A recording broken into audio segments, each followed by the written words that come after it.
Talagang pag-iinteresan. Gagawan talaga ng hindi po maganda. Isipin nyo, puro uno bunga nito. Oh. Yan. Oh.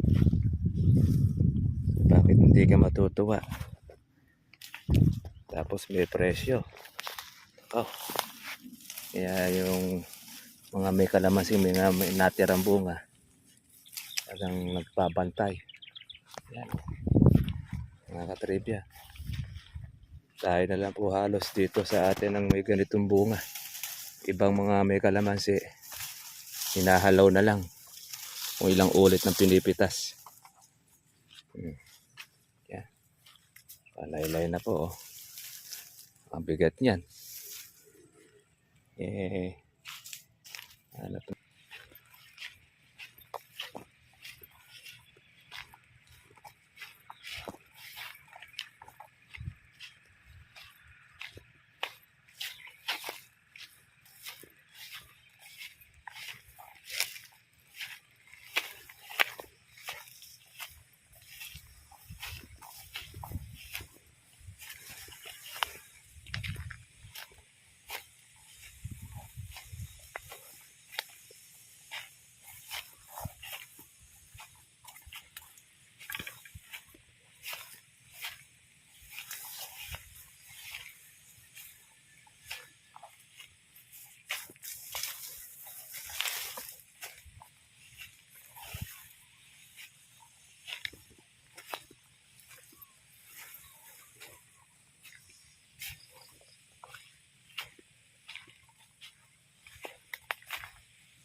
Tumuronda tayo mga katribya sa ating pong kalamansian para malaman natin kung merong ibig na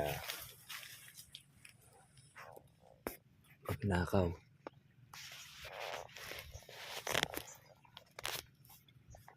Kasi kung mamahal po ngayon mga katribya po ang kalamansi, nagtataas sila. Pati po yung mga magnanakaw ngayon ay mahanap din po ng kalamansi na mapipitik. Kaya obligado po natin bantayan po yung ating pong kalamansi. Minsan mga ganitong mga alanganing oras, ayan lang po ang kanilang pagsalakay. Minsan naman, depende. Kaya yung pong nagbabantay ay talagang para rin silang magnanakaw. Hindi na sinasabi po yung oras kung kailan po sila pupunta. Ganyan, kaya patalinuhan lang din. Kali man po mga katibin na meron tayo mahuli, hindi naman po natin sasaktan o ano pa man. Pero nakahanda po yung ating pong video. Tumakbo man siya, meron tayo magiging ebidensya. Pwede natin siyang idana po doon sa barangay tsaka sa presinto. Kasi nakaugalian na nila itong ganitong pag tumataas ang kalamansi. Tsaka po sila po nagnanakaw. Kumbaga, ito po yung mga tao na hindi nagbabanat ng buto. binibisyo lang naman nila yung kanilang nanakaw. Kasi dito sa aming lugar, grupo-grupo yung magnanakaw, hindi lang po isa. Merong lookout. Kaya pagka po kami ay nagrumoronda, ganun din ang ating pong ginagawa. Talagang sacrifice para merong matira sa kalamansi natin. Malalaki na po kasi itong mga katribe. Yung bunga po nito. Kaya sinityaga po natin pantayan. Naghihintay po tayo ng magandang presyo. Tapos ang makikinabang, yung pong kawatan. Kaya yun po ang ating pong ginagawa. Ronda, bantay.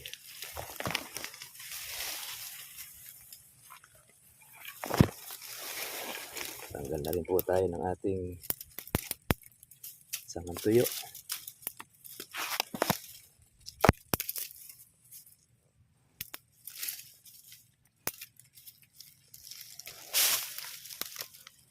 Itong ating baging.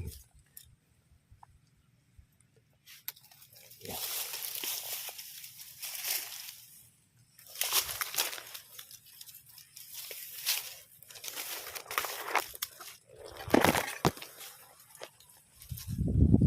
Napitas po kasi yung ating kapitbahay. Kailangan monitor naman din natin ito. Sayang. Kita matakin ninyo, lalaki ng bunga.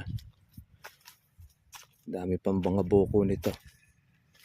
Ito yung ating manual na pag-spray. Marami pong nagtuloy. Yan. Kalaylay po mga katribe po yung bunga nito. Ito. Yan. Kumpulan. Parang ubas. Ganyan ang kalamansi pag nagbunga siya, kumpul-kumpulan. Pinapresyo pa tayo. Kaya swerte po natin. Tingnan niyo mga katribe po yung bunga ng kalamansi natin. Ito po yung magtatatlong taon. Nauna lang po ito ng konti doon sa ating pangalawang farm. Yan.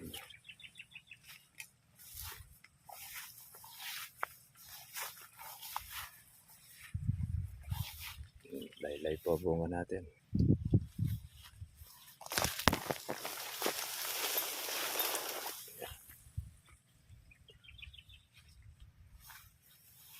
Yan nga oh. Tingnan rin natin itong baging.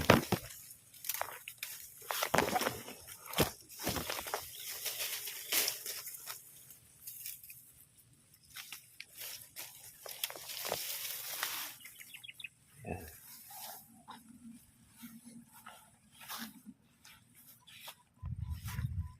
Yan. Talagang pag-iinteresan.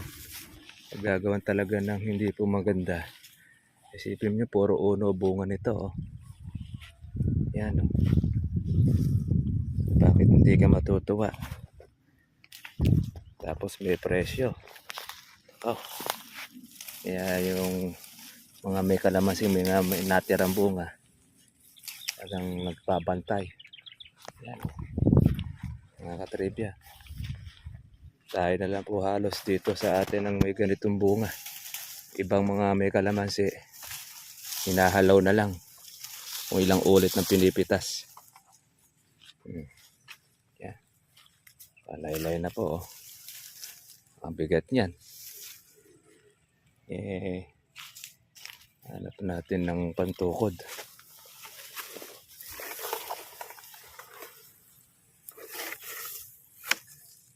Malaki.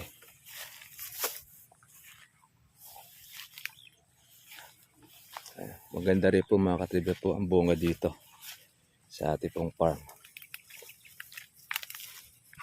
Dito naman tayo kumukuha ng ating mga pantukod, mga pinanggalingan po ng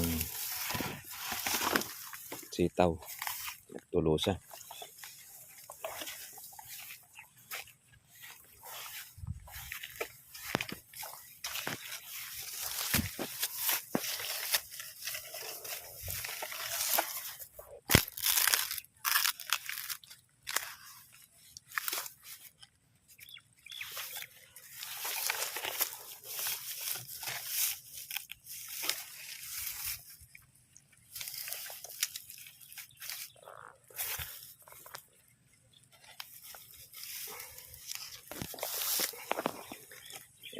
meron tayong suporta.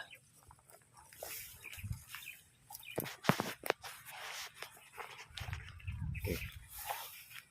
Pantay-pantay tayo sa mga kawatan.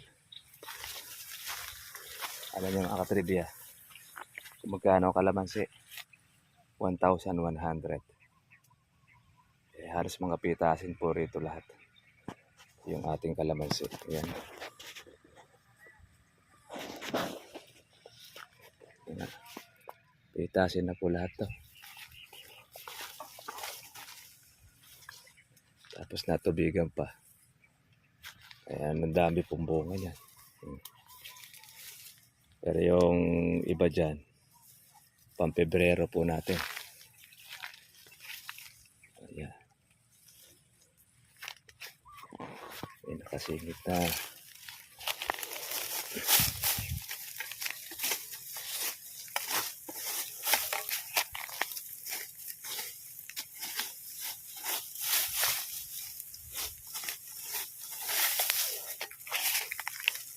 Bagay.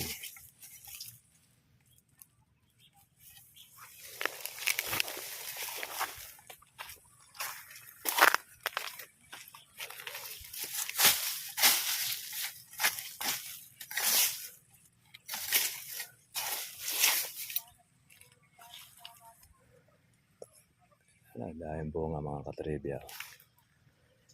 Sisiyahan ka dito. Kaya tayo ganado sa ating pag-aalaga. Sabay linis na natin ang ating kalamansi. Yan. Meron kasi rito mga katribya na nakawa ng 5 red bag isang gabi. Isang kung 4 o na magnanakaw, sumalakay. Kaya nung pipitasin, ilang tudling yung diretso na yon na wala pong bunga. Ito, pwede nilang gawan po ng kalokohan niya. Na po sila pahuhuli. Yan. Ano nga oh. May bunga po ng ating kalamansi, mga katribya.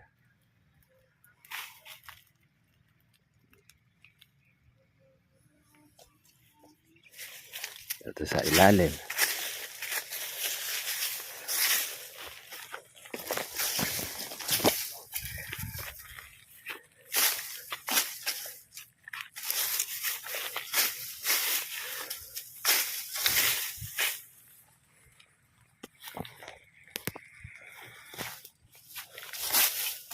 I-spray na po natin ito ng herbicide.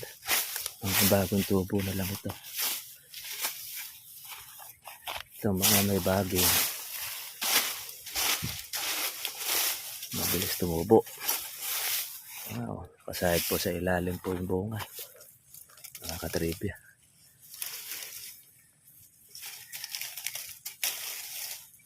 Yan. Yan.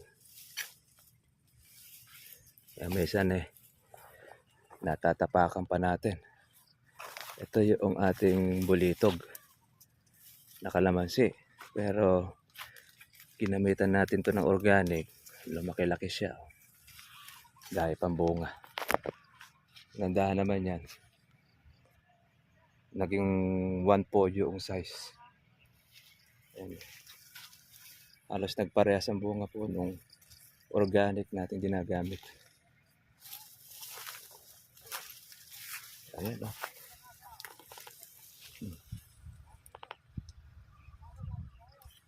Ayan. Sarap pong pitasin mga katribya. Alaylay.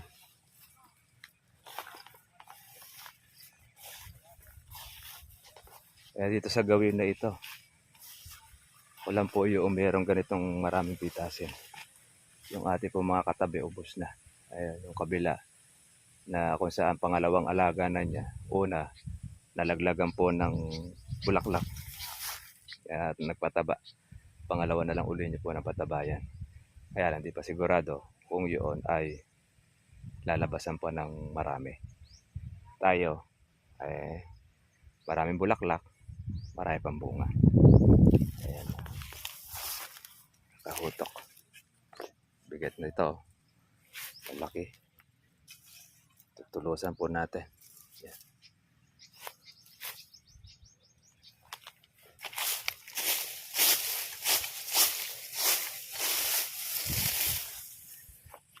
Kaya alam nyo mga katribya, yung pong ate pong mga magkakalamansi, pag marami pong ganitong bunga, tinutulugan po ito sa gabi, nabantayan. Kaya tayo naman po ay nakipilitan din pong bantayan dahil mahirap na masalisihan.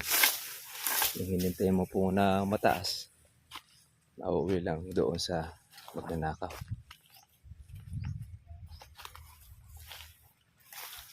Lalo na pagka ganitong oras ng alanganin. Ito yung matanda natin puno. Dahil pong bunga.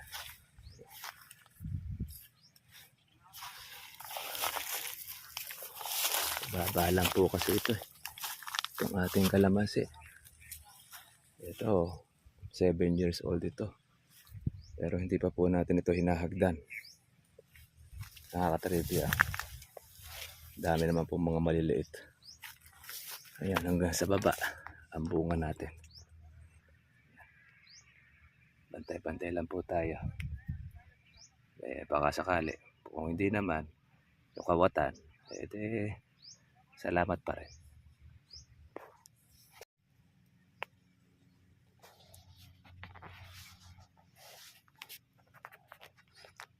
Dito tayo mga katribya po sa ilalim po ng ating kalamansi. Ganyan po kababa na po nung sanga po natin. Kaya kagandahan po niya pagka mababa po ang sanga, maraming napipitas po yung mamimitas po sa ilalim. Kaya basta't po maaga po natin napagbunga ang ating pong kalamansi mga katribya, hindi po tatayog. Gaya po nung ating napuntahan dyan po sa General Tino, naku po, talaga namang mataas talaga siya. Kaya siya lang ngayon ay mapipilitan po siya mag-pruning sa susunod po na tagulan. Pero ngayon ay kanyang aalagaan muna po yung bulaklak tsaka yung bunga, sayang. Ngayon pagka lumaki bunga nun, lulundo siya, madali na pong mapitas po ng mga mamimitas. Alam niyo mga katribya po sa kalamansi, para ka makatsyempo po ng magandang presyo, dapat marunong ka rin magtiis ng presyo o maghintay. Pag mababa ang presyo ng kalamansi, huwag mo isabay po ang iyong pagpitas. Una-una, babaratin ng iyong kalamansi. Kung medyo matanda at may edad na kalamansi mo, hindi po masyado papansinin pa ng buyer yan. Ang kanyang unang papansinin po dyan, yung pong mga batang kalamansi. Sa madalit salita, iwan na iwan po yung kalamansi po ninyo pagka may edad na, dihado. Paano naman pag halimbawa, medyo kalahati na po yung dilaw tsaka yung berde, dapat kahit mababa po yung kalamansi, huwag nyo nang paabutin yung ganun, dihado ka na masyado ron. Kahit anong presyo ang inyo pong pitasin o abutan, dapat mapitas mo na. Pero pagka ang kalamansi ninyo mga katribya po ay mura pa siya pero malalaki, pwede pang paghihintay natin yun. Kaya nga po nung nag 700 po ang kalamansi, natuwa na po tayo. Una-una, marami po makakabili natin po mga kababayan sa palengke. At least kahit sino pwede makabili ng kalamansi dahil mura, marami pong gagamit. Ang palatandaan kasi namin pagka po sumagad na sa baba ang kalamansi, ang kasunod nun, pataas na ang presyo. Kaya ganun po yung ating ginawa. Inintay na po natin na yung kalamansi natin ay mataas ang presyo. At yun, swerte na rin po natin mga katribya. Dati 1,000, ngayon 1,100 na. Pwedeng bukas, yan ay maging 1,2 or mag-stay sa 1,1. Depende po yan sa dating ng kalamansi. Habang papaunti at dumarating sa palengke ng kalamansi, tumataas naman po ang presyo nito sa puno, lalo na sa tingi. Kaya lang siyempre malungkot na balita doon po sa mga mamimili dahil mapipilitan silang bumili ng mataas na presyo ng kalamansi.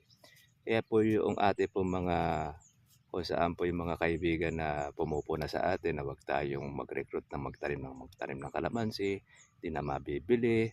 Eto na nga yun mga katribya, tumataas na presyo ng kalamansi. Pero hindi natin sa ating mga katribya na pagka nagtanim ng kalamansi, hindi bababa presyo. Hindi ganun. Hindi yun ang ating tutorial.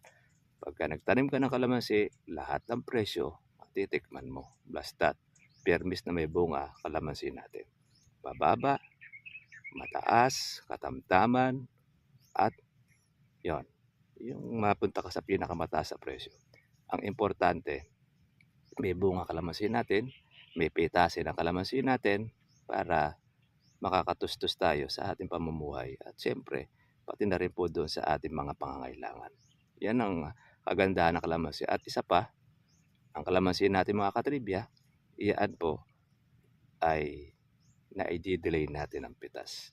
Sa lahat ng mga gulay, sa lahat ng mga fruit trees, yan ang ganda sa kalamansi. Pati yung reject, nabibili. Pag ganyan tumaas pa ang kalamansi, una-unahan pa sila na pagkuha sa puno. Kaya tayo naman, diretso po yung ating alaga. Yun yung ating pong motivation po sa ating pong mga baguhan. Continuous nyo lang para nun meron kang reject, may pitasin ka, may pampebrero ka, at meron ka pang bulaklak. Ayan, meron pang maliliit.